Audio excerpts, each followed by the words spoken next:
Entonces la historia cuenta que Camilla apeló formalmente a William para que regresara a las salas privadas donde se discutía la futura dirección de la monarquía, esperando al menos una conversación seria sobre su posición y el papel que había desempeñado junto a Carlos. En cambio, William le dio una respuesta que era mucho más definitiva que una simple negativa, porque adjunta a esa decisión había una nueva restricción diseñada para garantizar que la pregunta no pudiera volver a plantearse simplemente cuando las circunstancias cambiaran. Y según el relato que rodeó la disputa, la primera persona que insistió en que tal límite era necesario fue la princesa Ana. Lo que hizo que la confrontación fuera tan significativa fue que en realidad nunca se trataba de sentimientos heridos, tensión familiar o un desacuerdo entre dos miembros de la misma familia.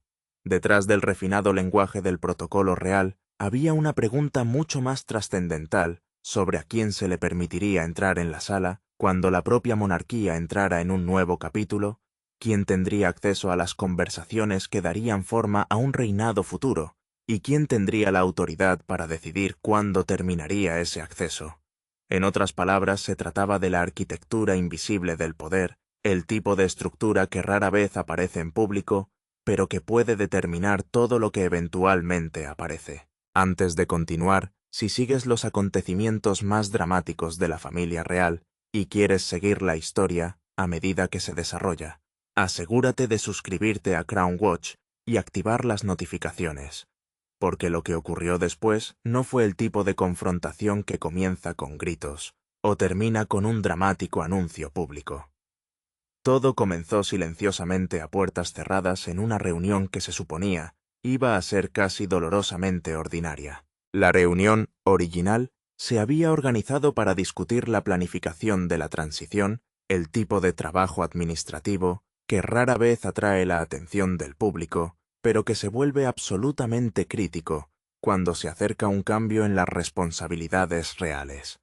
Se esperaba que la conversación cubriera cuestiones prácticas sobre comunicación entre oficinas, sesiones informativas de seguridad, planificación ceremonial, programación y el complicado proceso de asegurarse de que dos centros diferentes de actividad real no comenzaran a trabajar uno contra el otro.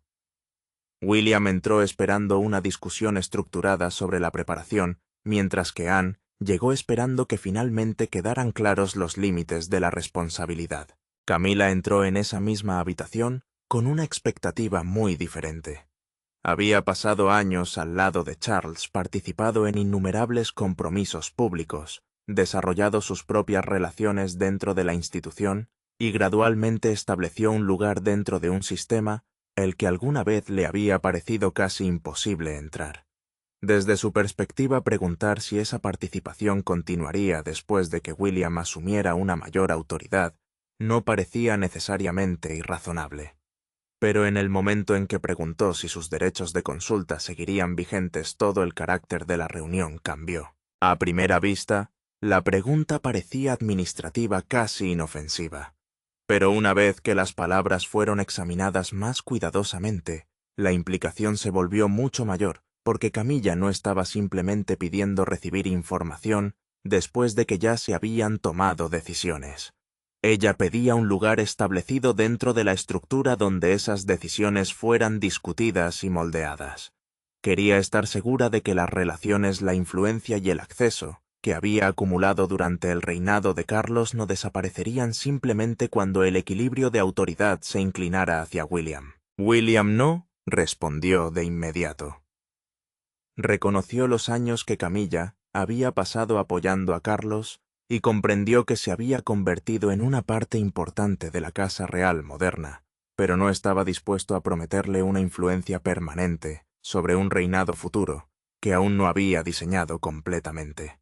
Su vacilación fue significativa porque demostró que veía la transición como algo que debía construirse según la responsabilidad constitucional y no según las relaciones personales. Anne, sin embargo, aparentemente, había llegado a su conclusión mucho más rápido. Cerró el cuaderno que tenía delante, miró alrededor de la habitación y dejó claro que la pregunta no podía quedar suspendida indefinidamente. Su posición era simple si había incertidumbre sobre quién pertenecía dentro de la futura estructura de planificación. Entonces era necesario establecer los límites antes de que la transición se hiciera realidad. No estaba proponiendo un acuerdo temporal diseñado para aliviar las tensiones durante unos meses. Ella estaba defendiendo un principio que pudiera sobrevivir a las personalidades involucradas. William no la desafió. No la interrumpió ni le pidió que lo reconsiderara, ni sugirió que se pospusiera el asunto hasta que las circunstancias de Charles quedaran más claras. En cambio, su silencio se interpretó como una aceptación de la dirección que Anne estaba tomando, y ese momento se volvió mucho más importante de lo que nadie en la sala se dio cuenta inicialmente. La regla básica estaba empezando a tomar forma. El acceso a la planificación futura dependería de la posición constitucional y la responsabilidad activa más que del matrimonio, la historia personal o la proximidad emocional con el soberano. Camila no lo sabía en ese momento, pero ese principio eventualmente se convertiría en la base de la restricción que provocó el enfrentamiento.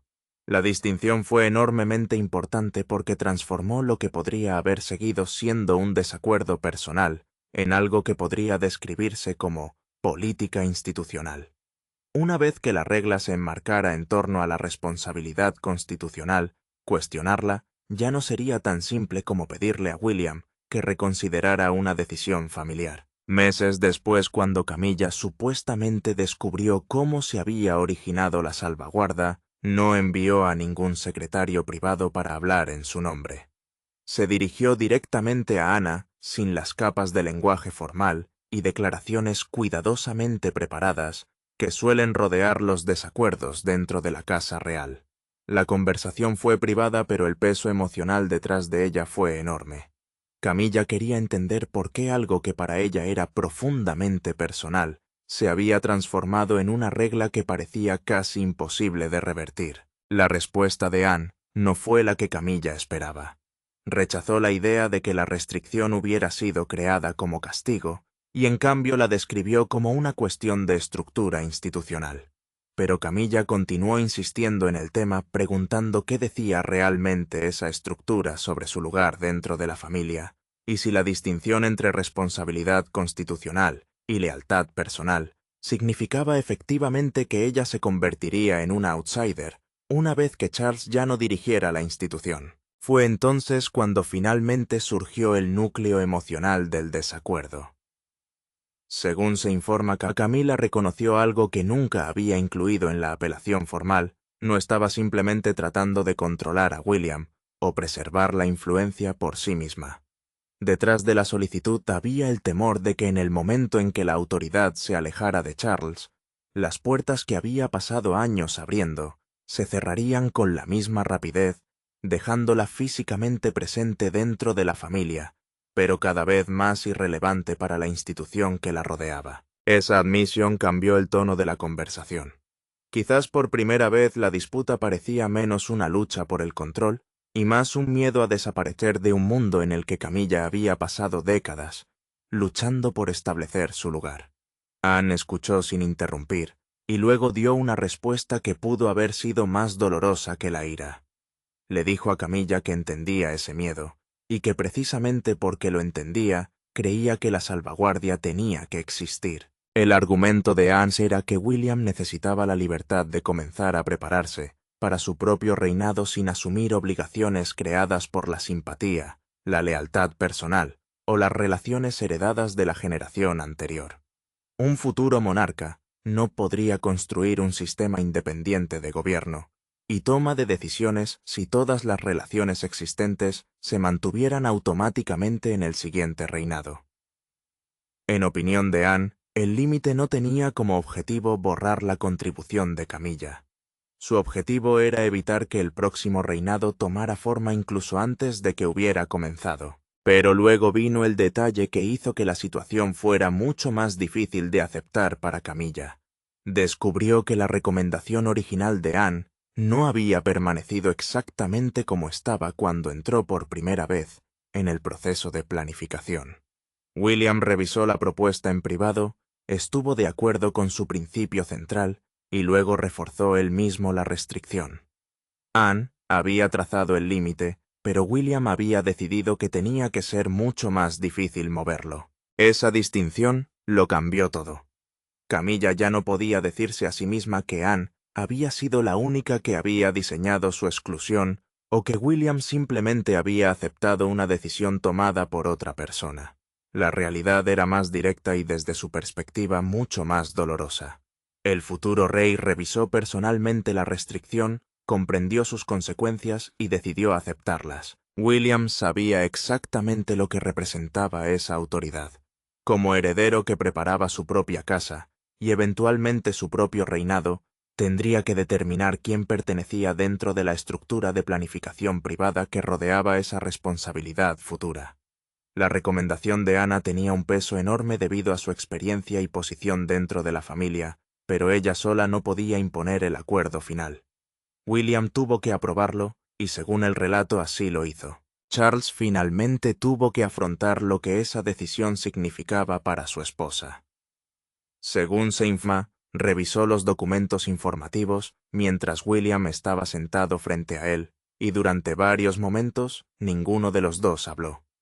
Charles comprendió de inmediato que Camilla experimentaría la restricción no simplemente como un cambio administrativo, sino como un rechazo personal particularmente, después de todo lo que había construido durante sus años juntos. Sin embargo, Charles también entendió el argumento detrás de la decisión de su hijo.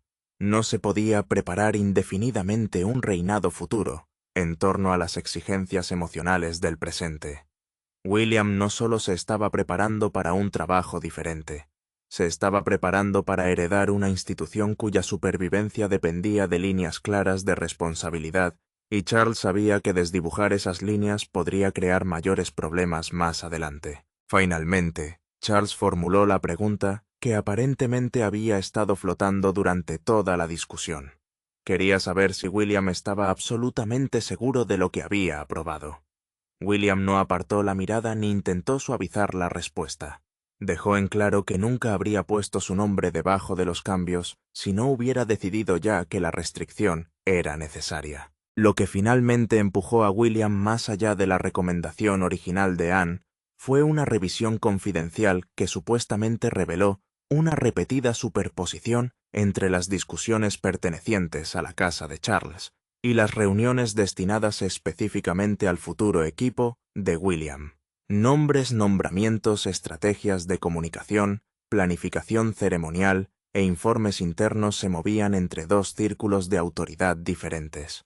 Sobre el papel, cada superposición individual podría haber parecido insignificante, pero juntas crearon un problema estructural que William ya no podía ignorar. Un monarca todavía ejercía autoridad mientras otro hombre se preparaba para heredar esa autoridad.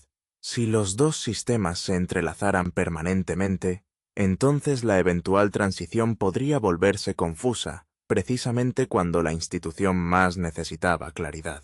Por lo tanto, William añadió su propia capa de protección a la nueva estructura, dejando claro que el acceso eliminado según el acuerdo revisado no podía simplemente restablecerse más tarde, porque alguien presentara una apelación personal. Anne había argumentado que era necesario que existiera el límite.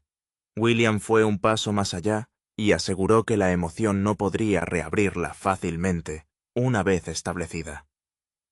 Para Camilla, esa fue quizás la parte más difícil de toda la situación, porque significaba que la decisión ya no era algo que pudiera atribuir enteramente a la influencia de Anne. En última instancia, la responsabilidad recaía en el propio futuro rey. Charles comprendió las consecuencias emocionales de inmediato. Sabía que a su esposa le costaría darse cuenta de que el hombre al que había apoyado durante años ahora estaba ayudando al establecer un sistema en el que su acceso a la próxima generación de toma de decisiones reales podría estar permanentemente limitado. Pero también comprendió que William había llegado a un punto en el que prepararse para el futuro requería decisiones que podían resultar dolorosas en el presente. Y a partir de ese momento, la disputa dejó de ser la batalla de Anna y pasó a ser inequívocamente decisión de William. La puerta no solo se había cerrado por el momento, Se había creado un mecanismo para impedir su reapertura mediante presiones personales, llamamientos privados o persuasión familiar. Y casi de inmediato, Camilla comenzó a descubrir lo que realmente significaba esa decisión en la vida cotidiana del palacio, porque las consecuencias de perder el acceso a una habitación son una cosa, pero darse cuenta de que todo el sistema alrededor de esa habitación ha cambiado es otra completamente distinta. La parte más cruel de una decisión palaciega muchas veces no es el anuncio, es la mañana siguiente. Aún comienzan las reuniones. Las carpetas informativas todavía se mueven.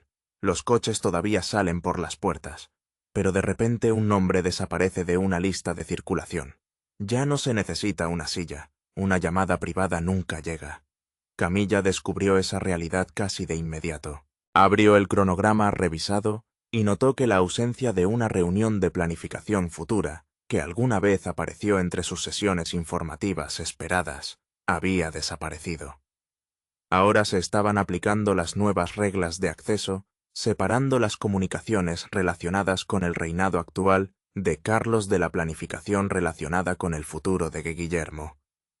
Primero ella todavía permanecía al lado del rey en sus deberes actuales. Nada había borrado su lugar en su reinado, pero la estructura futura había comenzado a moverse sin ella. Camilla cerró el diario antes de pasar otra página. Su asistente esperó sin saber si pediría una explicación o exigiría que se restableciera la reunión. Ella no hizo ninguna de las dos cosas. Déjalo, dijo en voz baja. Las palabras eran pequeñas, pero la rendición dentro de ellas no lo era. Charles la encontró más tarde, e inmediatamente comprendió que algo había cambiado. Ella le dijo que podía aceptar perder influencia más fácilmente que aceptar la sugerencia de que años de lealtad de repente se habían vuelto irrelevantes.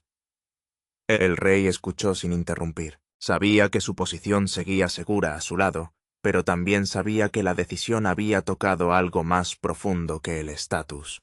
Había tocado la pertenencia. William se enteró de ese silencio a través del informe documentado de un alto cortesano.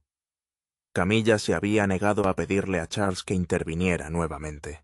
Ella no había solicitado otra reunión. No había intentado reabrir el recurso a través de otro miembro de la familia. El príncipe esperaba enojo, tal vez incluso otro desafío. Lo que escuchó en cambio sonó a resignación. Por primera vez, el coste de su decisión dejó de ser un precio abstracto del liderazgo y se convirtió en algo dolorosamente humano. Anne también lo reconoció. En una conversación privada grabada, le dijo a William que firmeza y crueldad no eran lo mismo y que ahora él corría el riesgo de confundirlas. Ella todavía defendió completamente la restricción, pero le advirtió que permitir horarios, listas de acceso y avisos formales para entregar el mensaje final convertiría los límites necesarios en una humillación innecesaria. Esa es una advertencia muy específica viniendo de Anne, porque ella había sido la voz más fuerte a favor de la decisión desde el principio. Si incluso ella creía que el silencio había ido demasiado lejos. William no podía ignorarlo. Finalmente accedió a hablar directamente con Camilla. Ni Carlos ni Ana, ni funcionarios ni ninguna apelación sobre la mesa entre ellos. No había ningún funcionario presente cuando William entró en la habitación. Ana estaba ausente. Charles estaba en otra parte. Incluso el llamamiento en sí quedó fuera. Por primera vez no había nada entre William y Camilla, excepto la decisión que había herido a uno de ellos y agobiado al otro. Camilla no volvió a pedirle que lo revirtiera. En cambio, preguntó algo mucho más difícil. Le preguntó si el rechazo significaba que ya no confiaba en ella. Esa es la cuestión que separa el veredicto institucional de la relación personal. William esperó antes de responder. Dijo que no se trata de dónde termina un reinado, y se debe permitir que comience otro. Luego admitió su propio error. Había manejado las consecuencias con demasiada frialdad porque temía que la bondad se confundiera con debilidad o incertidumbre. Quería que todos entendieran que la decisión era definitiva. Pero al proteger la frontera, había permitido a Camilla absorber un juicio institucional como si fuera un rechazo personal. Él le dijo que respetaba lo que había soportado al lado de Carlos y que no cuestionaba su lealtad al rey. Pero su eventual reinado no pudo comenzar con una influencia permanente, garantizada por las relaciones formadas bajo el anterior. Camilla escuchó sin interrumpir. Luego ella tomó su propia decisión. No volvería a impugnar el fallo. Dejó en claro que la aceptación no significaba que la decisión había dejado de doler. Significaba que finalmente entendía lo que William creía que estaba protegiendo. Esa distinción cambió la habitación. No se había revertido nada, pero algo se había reparado. Más tarde Ana recibió la confirmación, a través de un relato documentado del palacio, de que Camilla había retirado cualquier desafío adicional. Dentro de la familia, el conflicto finalmente se había suavizado, pero fuera de palacio el rechazo ya había escapado de las paredes, y en cuestión de horas estuvo a punto de convertirse en la única historia real que alguien quería discutir. Por la mañana, una disputa familiar privada se había convertido en un referéndum público sobre el futuro de la monarquía. Algunos consideraron que la negativa de William era despiadada. Otros lo vieron como la prueba más clara hasta el momento de que el próximo reinado se desarrollaría en sus términos. Camilla de repente se convirtió en víctima y símbolo. La confirmación de Ana transformó la historia del desacuerdo palaciego en un juicio final. William se despertó con una historia que ya había escapado al control de palacio. Las emisoras enmarcaron el rechazo como la señal más clara, hasta el momento de que el príncipe tenía la intención de separar su futura casa real de las redes construidas alrededor del reinado de Carlos. Las comunicaciones de palacio intentaron calmar la reacción, haciendo hincapié en la continuidad.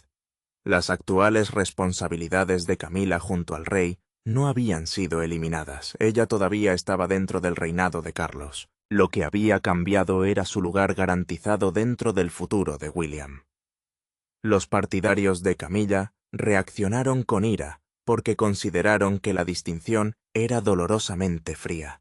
Había pasado años al lado de Charles, bajo un intenso escrutinio, sobreviviendo a la hostilidad, reconstruyendo la aceptación pública y desempeñando deberes cuando las críticas seguían casi cada paso. Para ellos, restringir su acceso futuro parecía una dura recompensa por un largo servicio.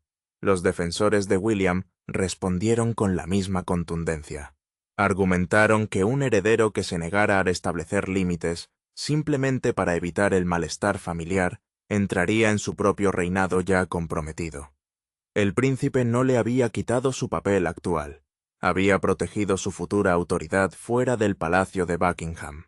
El argumento se volvió imposible de ignorar. Una multitud se reunió cerca de las rejas mientras los equipos de televisión transmitían en vivo la historia de la mañana. Los periódicos aparecieron en manos de la gente con una portada dominando la cobertura. Guillermo dice que no. La palabra se encontraba encima de imágenes, una al lado de la otra, del futuro rey y Camilla. Durante entrevista callejera grabada, una mujer cerca de las puertas miró hacia el palacio y le dijo a un locutor que se siente como si la próxima lluvia comenzara temprano. Esa única frase captó la inquietud mejor que horas de comentarios. De repente Anne pasó a ser central en el debate. Su confirmación de que la decisión era irreversible cambió la historia por completo. La princesa real había dejado claro que no se trataba de una disciplina temporal diseñada para asustar a Camilla y obligarla a retirarse. Era un límite estructural permanente. Carlos siguió siendo soberano. La reina permaneció a su lado, pero la futura autoridad de William ya había comenzado a separarse de la corte actual. Detrás de esos titulares, las 4 personas en el centro de la tormenta ya habían llegado a un entendimiento más silencioso. William se había explicado. Camilla había retirado su desafío. Anne había defendido la frontera sin abandonar la compasión. Charles había comenzado a aceptar lo que requería el futuro. El público vio ganadores y perdedores, pero el verdadero veredicto ya se había llegado en privado y era mucho más complicado que la victoria o la derrota. Al final William no revocó la decisión y no suavizó su permanencia. Camilla no recuperó el acceso que había luchado por preservar, pero el final no fue la destrucción que muchos esperaban. En cambio, sucedió algo más difícil. Cada persona aceptó un límite que no podía cambiar. William aceptó el costo de la autoridad. Camilla aceptó que el servicio no garantizaba una influencia permanente. Anne aceptó que proteger la institución todavía requería compasión, y Charles aceptó que el futuro ya no podía arreglarse en torno a él. Camilla tomó su decisión final en privado. Ella le dijo a Carlos que no le pediría que interviniera nuevamente, y el rey comprendió de inmediato el peso detrás de esas palabras. La apelación siguió siendo rechazada, y no se le restablecería el acceso a futuras reuniones de planificación de sucesión. Esas reuniones fueron discusiones confidenciales utilizadas para preparar los deberes, la autoridad, la seguridad y las responsabilidades domésticas para un futuro cambio de reinado. Sin embargo, el fallo no borró su posición actual. Ella continuaría sirviendo al lado de Charles. Lo que había cambiado eran los límites en torno al futuro de William. Camilla miró a su marido y admitió que obligarlo a elegir entre su esposa y su heredero causaría más daño que aceptar la decisión. Charles tomó su mano. Esta vez no discutió. William llevó su propio malestar a una última conversación privada con Anne. Según un relato documentado de Palacio, el príncipe admitió que rechazar la apelación de Camilla le había enseñado algo sobre la autoridad que no había comprendido del todo antes. Anne escuchó atentamente porque había defendido la restricción desde el principio. La princesa real le dijo que la cláusula irreversible nunca se creó para castigar a la reina. Existió porque el siguiente reinado no podía renegociarse repetidamente a través de lealtades personales, cada vez que un límite difícil causaba dolor. Charles finalmente completó el círculo. En un intercambio privado grabado con William el Rey, reconoció el derecho de su hijo a organizar su futura casa de forma independiente. Esa aceptación cerró el último camino realista, a través del cual se podría haber cuestionado la restricción de Camilla. El monarca no pretendió que la decisión fuera indolora, pero reconoció lo que significaría negarse a aceptarla. Guillermo no podía prepararse para convertirse en soberano, y al mismo tiempo necesitar el permiso del reinado actual para definir su propio futuro. Anne confirmó más tarde que el asunto estaba formalmente cerrado. William recibió el mensaje, guardó el archivo, y no lo volvió a abrir. Camilla había retirado su desafío. Charles había aceptado el límite. La princesa había defendido la estructura. El futuro rey había aceptado la responsabilidad de sus costes humanos. La apelación fracasó. El fallo sobrevivió y ninguna relación salió intacta. Pero la monarquía sí lo hizo. Camila perdió su derecho a un lugar en el futuro círculo íntimo de William. Mientras que William obtuvo algo mucho más importante que la victoria, la inconfundible responsabilidad de convertirse en el hombre que algún día debe decidir dónde termina un reinado y comienza el siguiente. Lo que persistió después del cierre formal no fue una hostilidad abierta, sino una distancia cuidadosa y deliberada. Camilla continuó apareciendo junto a Carlos. En eventos estatales mantuvo sus patrocinios y cumplió el calendario público sin quejas visibles. Pero quienes trabajaban estrechamente dentro del hogar notaron cambios sutiles. Ya no esperaba que ciertos documentos llegaran a su escritorio. Dejó de preguntar sobre reuniones en las que alguna vez la habrían incluido por costumbre. El palacio no anunció el cambio. Simplemente se convirtió en la nueva normalidad. Y esa normalización silenciosa puede haber sido la parte más dolorosa de todo, porque significaba que la frontera ya no era cuestionada ni siquiera discutida. Simplemente se estaba viviendo. William, por su parte, no se regodeaba. No hizo referencia a la decisión en público, ni permitió que su equipo informara contra Camilla. A puerta cerrada describió el episodio como una de las responsabilidades más difíciles que ha asumido desde que se convirtió en heredero. Leí un asesor principal que decirle no a alguien que había estado al lado de su padre durante décadas lo había envejecido de una manera que no esperaba, pero tampoco se disculpó por el resultado. Creía que la monarquía necesitaba claridad más que consuelo y estaba preparado para soportar las consecuencias de esa creencia, incluso cuando esas consecuencias aparecían en un rostro familiar en la mesa de la cena. En cuanto a Anne, nunca volvió a plantearle el asunto a Camilla. La princesa real no tenía ningún interés en revisar una decisión que ya había sido tomada, defendida y aceptada. En su opinión, la institución había resistido una prueba difícil precisamente porque a nadie se le había permitido negociar alrededor de la frontera una vez establecida. Ella creía que mostrar calidez era importante, pero mostrar coherencia era más importante. Wu en las semanas siguientes se aseguró de tratar a Camilla con la misma cortesía profesional que siempre le había mostrado. Ni calidez adicional, ni frialdad persistente, solo estructura que al final era exactamente lo que Anne había prometido desde el principio. El público finalmente pasó a otras historias reales, como siempre hace el público, pero el precedente creado en aquellos salones privados no desapareció. Ahora se encuentra dentro de la maquinaria de la monarquía, esperando el momento en que pase la corona y comience el próximo reinado. Camilla seguirá allí junto a Charles hasta el final. Ella todavía será vista, aún será respetada, seguirá estando presente, pero no estará dentro de la sala donde se planea el próximo capítulo. Esa puerta, que una vez se le abrió, ahora está cerrada, y debido a la cláusula que William aprobó y Ana diseñó. No puede volver a abrirse mediante apelación, sentimiento o recuerdo de lealtad. Permanecerá cerrado no como un acto de crueldad,